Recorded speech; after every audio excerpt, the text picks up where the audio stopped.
This is how to change your cabin filter on your 2021 Ford Kuga. It's hidden behind the glove box. So open the glove box, and on each side there's a little tab, one there, and you can just see that there. Get it, push the tab, 1, 2, and that literally allows you an inch or two to see the flap where the cabin filter's held. So,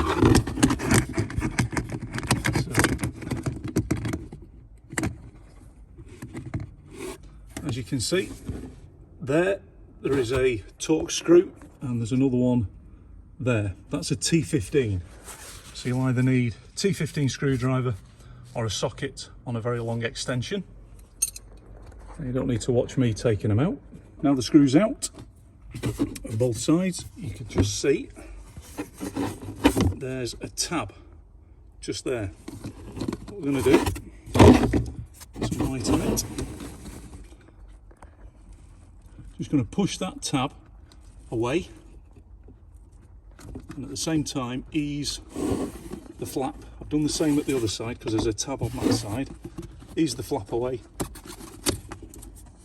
and that folds down, revealing your filter. And then literally get the light out of the way, pull that out, make a note of which way the airflow is going, so it's going down. Get rid of that one.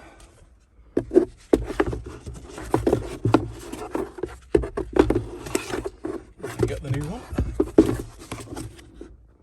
Airflow pointing down.